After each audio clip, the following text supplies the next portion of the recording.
I don't know what form it will take. I've been saying this for the past couple of years that I believe we will see some kind of civil conflict. Now, I've had the conversation over and over again about a second civil war. The reason I don't like that phrasing is that many people will then get this vision of two sides marching towards each other in like clearly defined lines. So what I've said is I think we can expect like insurgency, mostly from the far left. Now, we've seen sporadic fringe far right, whatever you want to call it, violence. And I say far right in the reference to traditionalism, people who are like die hard, the world must be this way, et cetera, et cetera. But in terms of an actual civil conflict, we need organization. So fringe wackos doing fringe wacko things doesn't really, I don't know. I'm not going to predict any kind of civil conflict because one person did something nuts. With this story about Willem Van Spronsen, though, we can see the organizational or ideological support. First, from Shaun King, in what may be one of the most disgusting, dangerous, and irresponsible posts anyone can make. But you know what? I don't think he cares, nor does Twitter. He's made numerous posts now supporting overt acts of terror, violence, extreme violence, and Twitter has not taken his posts down. Why? One of his posts is from weeks ago. So first, let's take a look at what Shaun King said. Then we're going to talk about the potential for civil conflict. Now, I don't have the tab pulled up, but head over to timcast.com/donate if you want to support my work. There's a bunch of ways you can do it. More importantly, share this video if you think it's important because YouTube probably will not. They've changed the way they share content. And, I got to say, maybe it's kind of a good thing. They're trying to, ratchet down these kinds of conversations. Perhaps it's all a self-fulfilling prophecy, but Twitter, Facebook, they're not doing it. They're making things worse. Okay, so here's what's happening. Shaun King tweets that, I'm not going to read it. I'm not going to read what he says. I'm going to paraphrase it. He calls Willem Van Spronsen the first martyr, saying he was attempting to liberate imprisoned refugees. That's a lie. These people are not refugees. There is a distinction between economic migrants and refugees. Not to say that any of them should be in prison. That's not the point. The point is he is manipulating people. He is a sick, twisted individual. This is one of the most terrifying things I've seen. Shaun King has 1.1 million followers, and he is driving people into madness. He says his hero was John Brown, the white abolitionist who led the raids on Harper's Ferry in 1859. This is what our country has come to. He goes on to say, presenting the final letter from Willem Van Spronsen, who, keep in mind, was a terrorist who threw firebombs at a federal facility. And listen, if you want to have an argument about the difference between a freedom fighter and a terrorist, we can argue all day and night. We can talk about the philosophy of one man's freedom fighter as another man's terrorist. Fine. This is different. This man was throwing firebombs at a facility holding migrants, meaning he was going to burn down the building containing the people he claims to want to save. That is not freedom fighting. Freedom fighting would be showing up in the middle of the night with bolt cutters and trying to break in, not burning it down and killing everyone inside. But of course, Shaun King won't tell you that. He says he was shot and killed by law enforcement as he attempted to attack a for-profit refugee detention center. Refugee. They don't understand the distinction between those who come here seeking jobs and those who are truly refugees, those who are seeking, who are fleeing violence. There's no reason you can't make a life for yourself anywhere else. But if you have someone threatening you, sure, you're a refugee. The U.S. is not systematically detaining refugees. He says it's a beautiful, painful, devastating letter. And then he says that he's not crazy. Inaction is. Shaun King is now saying, not only is this guy not nuts, which he is, he's telling people it would be crazy to do nothing. He then goes on. He says this is where Willem was murdered this weekend. His actions will be called terrorism, and people will call him crazy, but neither are true. His mind was very clear. No, it wasn't actually. He lost custody of his child, and his friends said he was suicidal. Shaun King is a dangerous sociopath who is trying to inflame tensions, to break everything down and get people hurt, including the migrants that are in these facilities. He says he is now arm in arm with John Brown. These camps must be shut down. Amazing. Now, it was, so listen, these posts are about a day old. Okay, so maybe Twitter doesn't take them down because they're about a day old, right? Which means you've got to report them, then Twitter's got to review them, and then take action. Sure. Should Twitter take them down? Honestly, it's a tough call because where the line is between inciting violence and advocating overt acts of terrorism versus free speech, no, it really is tough, right? Is Shaun King in his right to cheer on a violent terrorist who tried to kill migrants who are detained in this facility? Well, I don't know. And I know there's going to be people on the left saying, you wasn't trying to kill the migrants. Listen, you want to talk about hyperbole? Call it whatever you want. If you throw fire bombs at propane tanks and cars and try to burn down a facility holding migrants, whether you wanted to or not, you did try to kill those migrants. Okay, so maybe they don't take this post down. It's only a day old, but there's another post from Shaun King. I've highlighted this before. From the 29th of June. So what is that? 18 days ago. 18 days ago. Let's call it 2 weeks because I could be getting my numbers wrong. 2 weeks ago, Shaun King called for overt acts of terrorism, and Twitter did nothing. So you know what? I've been saying for years now, we will see some kind of civil conflict. And guess what? Look, I'm not making hard predictions, okay, because you can't. So I don't want to act like, aha, I predicted everything was correct. No, but I've made soft predictions. Like when Ocasio-Cortez comes out and says these are concentration camps. They're not. We would then see some lone crazy individuals attack them. We did. Okay, that's a soft prediction. I didn't know where, when. I'm just saying. You cast out to millions of people, this is, World War II Germany. And what do you think they're going to do? They're going to rush out guns ablazing, and this guy did. Now, he could have been, distraught over his kid. I don't know what his motivations were. His friends apparently told numerous, the Seattle Times, I believe, that he was suicidal. Shaun King tweeted on the 29th of June, "History has taught us that concentration camps should be liberated. We cannot and should not wait until 2020 with the hopes that we defeat Trump to free these children." He goes on to say that people should act now by any means necessary. What does that mean, any means necessary? He says that people should liberate them now by any means necessary. And then someone tried. Someone took his advice. And what did Shaun King say afterwards? He said, "Good for you. Good job. You're a hero." That's what he said. He praised him.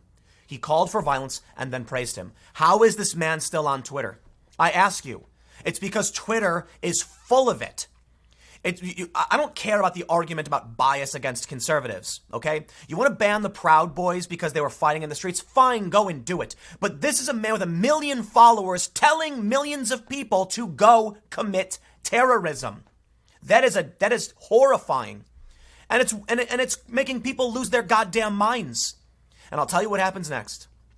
Shaun King can put these tweets out, writing a story for The Intercept with nearly 2,000 retweets. And then someone does it. Someone in that letter, check it out, in this letter, he mentions concentration camps several times. That's Ocasio-Cortez's rhetoric. And she refused to denounce it when confronted. A reporter confronted her walking through the halls, and she said nothing. Nothing. Because these people want it. So here's what we see next. Malcolm Nance tweets, "Warning. I have seen a number of Trump supporters openly talking about armed civil war and cleansing of liberals on Twitter. Report these threats immediately. Bluster turns into violence. It's not just talk, it's contemplation." Malcolm, where were you when Shaun King 2 weeks ago called for violence? I'm not going to condone anyone calling for violence. This guy's got problems too, and he should be reported for sure. He says, "Not to worry, the people are waking up, dusting off their guns, and preparing to remove the deep state that has overtaken our country." He goes on to say, "A revolution is on its way. The Dems want one, and it is on the way." Okay. That's not nearly as bad as what Shaun King said. But yes, there are a lot of people on Twitter, left and right, that are ramping up the rhetoric and calls for violence. And that's what Twitter is. Twitter is a radicalization machine. But I'll tell you this. Malcolm Nance is probably an ally for Shaun King. And he probably agrees with him. And this is the problem. You've got people in the center, even moderate liberals, people like where I lean, and they ask, why is Tim always talking about the left? Why is he always talking about Ocasio-Cortez? Well, because a dude just went nuts and attacked a federal facility. Because when a crazy person does something crazy, everyone condemns them. Everyone.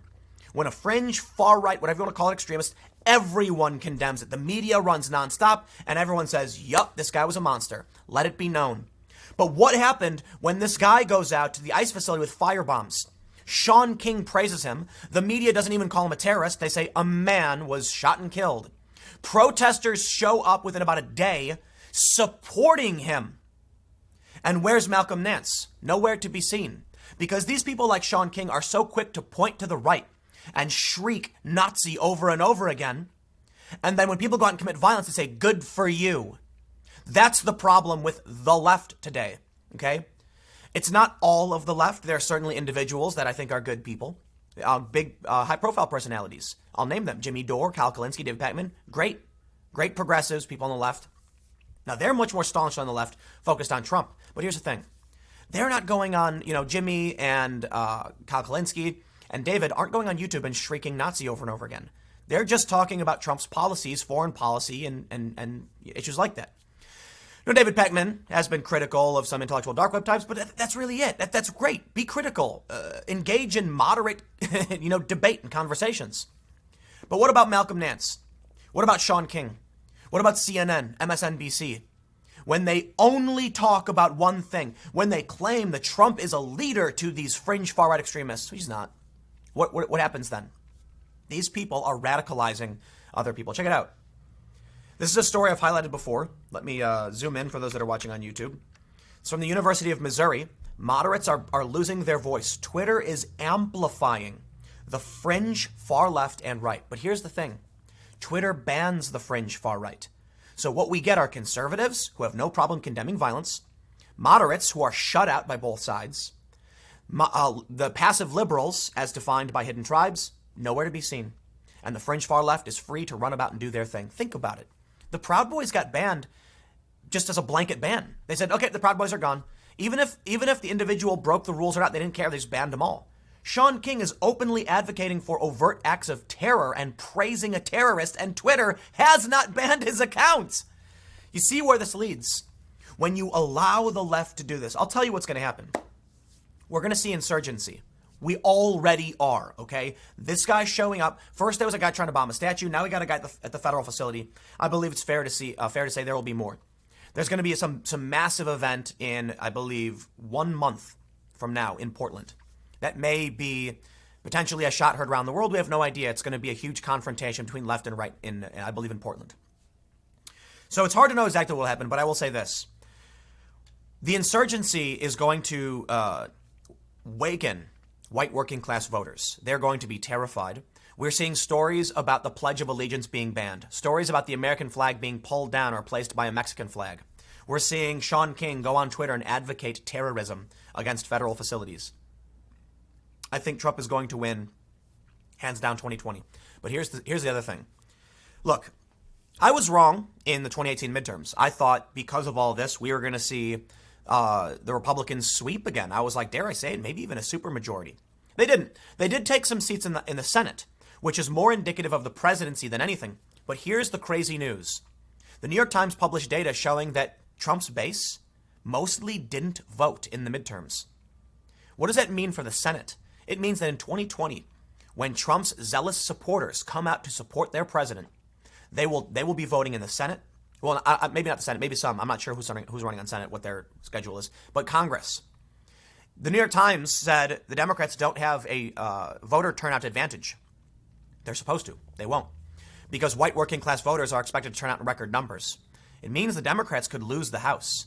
It could mean that in 2020, not only does Trump win re-election, but it results in the House, the Senate, being firmly in the hands of the Republicans.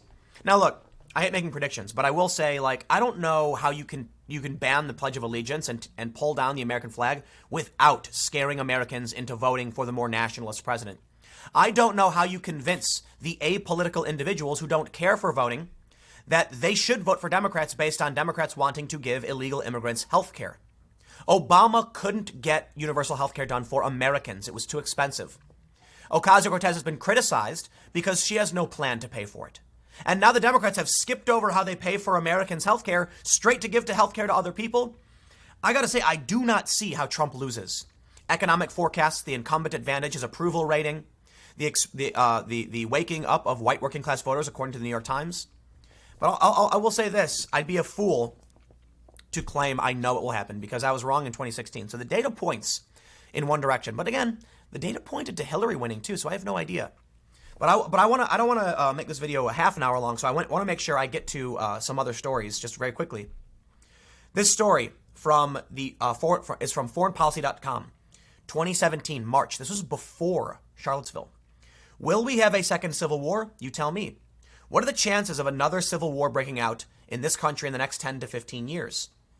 They say that they reached out to some experts.